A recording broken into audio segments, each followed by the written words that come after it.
inherited the fishing gene. I think I always thought of myself as the favorite grandchild. It was beside, probably. But my father at the time, and I wanted to put a little bit in the context of Keetley and the greater experience of Japanese and Japanese Americans. So on December 7th, my father woke up in Honolulu. He lived in the Makiki district, about 6 miles as the crow flies from Pearl Harbor, to Japanese torpedo bombers flying overhead. And my uncle came home later that day, and like others have said, they threw everything that had any Japanese writing on it into the burn barrel and destroyed it, because they knew it was coming in. And that was Executive Order 9066.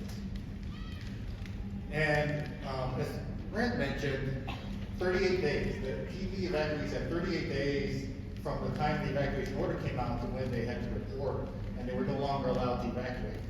But that wasn't the case for all Japanese Americans. So those on Big Ridge Island near Washington had just 6 days. So can you imagine having 6 days to take everything you own, find a home for your pets, and pack one suitcase, which is what evacuees were given. They were given one suitcase to report to an evacuation center.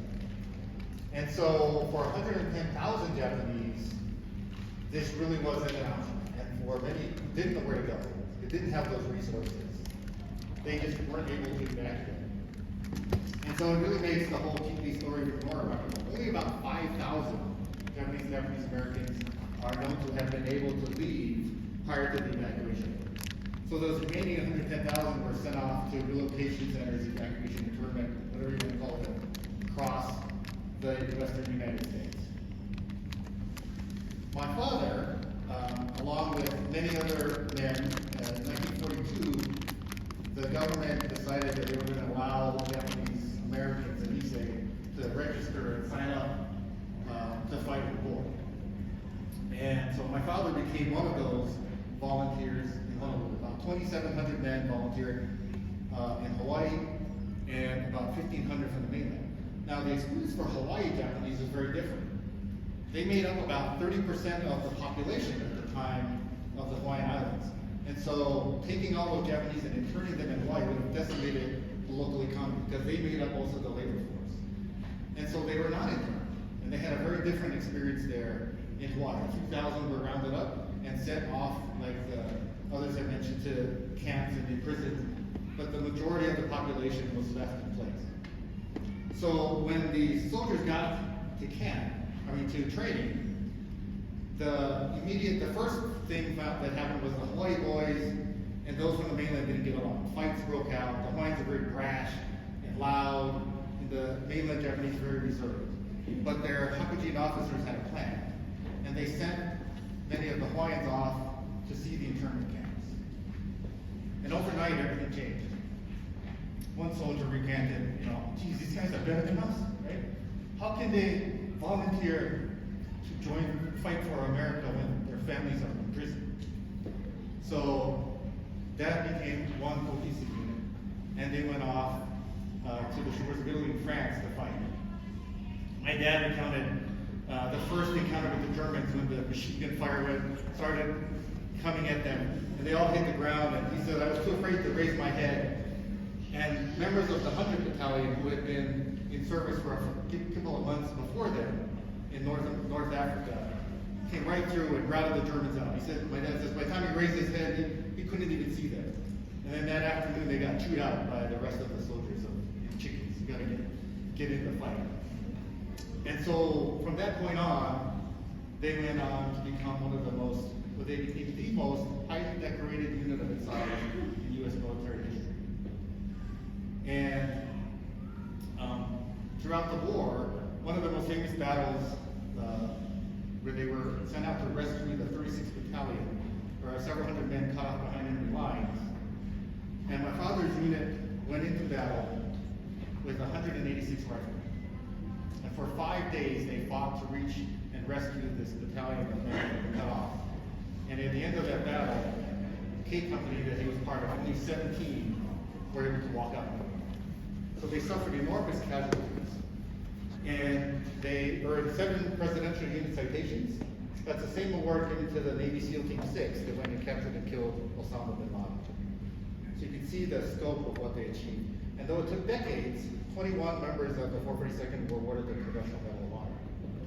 Now, 2 of our family, Ben and Bill Wada, volunteered as well. They were sent and they joined the MIS, the Military Intelligence Service, which was a very secretive unit at the time. About 6,000 Nisei served with the MIS as translators in the South Pacific.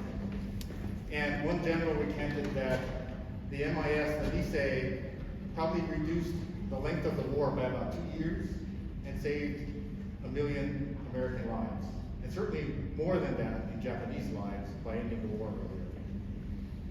There are 3 men that fought their internment. Really, when you think about all these tens of thousands of Japanese Americans, only 3 men fought their internment. Minoru Yasui, Gordon Hirabayashi, and Fred Korematsu. And Fred Korematsu later said, I only refused to become and report for internment because I didn't want to leave my girlfriend. He had an Italian-American girlfriend, and he didn't want to leave her. All 3 of these men fought their cases to the Supreme Court and lost. And years later, their cases were all overturned when it was shown that the U.S. government had suppressed information that would have shown that the Japanese really, there was no threat. And all 3 were eventually, some posthumously, awarded the Presidential Medal of Freedom. Now, in 1988, the U.S. government signed the redress bill into law, signed by President Reagan. And it repaid $20,000 to all the survivors of the evacuations. But more importantly to those Japanese Americans, I'm sure to many of you, it was a formal apology from the U.S. government for recognizing injustice that had been done. And that kind of brings us back, I think, to Keetley. And really to think about how remarkable it is for what happened there. About 5 years ago, I was here on business in Salt Lake City, and folks at the plant there said, hey, you should drive out and go have dinner at Park City. So my coworker and I headed out after dinner, and as we're driving out there, I called my wife, Michelle, and if you Google Park City right now, and you kind of scope out on the map, right in the middle of this reservoir, it says, and she says, it says Keetley, where you're going. And I'm like, really? So I started Googling this as we're driving out there, and then all of a sudden in this Jordanelle Park, it says, Wada Way Mountain Bike Trail. And I'm like, really? Is this our Wada, right? Is this our family, really?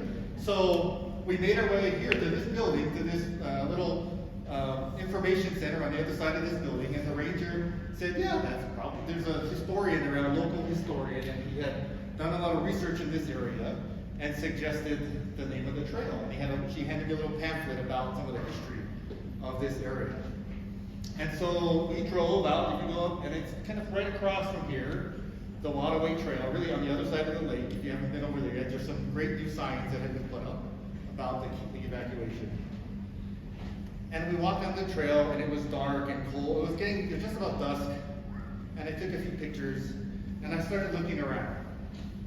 And it was like I was transported back in time at that moment, and I could see through my grandmother's eyes, because she would tell this story to all of us grandkids about arriving in Keetley. And she cried, and she said, Papa, how are we going to take care of these people, right? We arrived in these rundown old houses in the land out there. This is beautiful here. On that side, you just see scrub brush and brown dirt, and that's what they saw. But they also survived, right? They made it through. The Japanese have this word, come on. Like, tough it out. Just deal with what you've been given. And that's what they did. And at the end of the day, what they did was that they were able to be free. They weren't interned. They could freely go about, they could work and go to school, and that was really the difference. And that is really what makes the Keetley evacuee so special. And so I want to thank you for coming all this way, for all that you've done to inspire us, to share your stories, and so that we can remember this and never forget about what you've done. Thank you.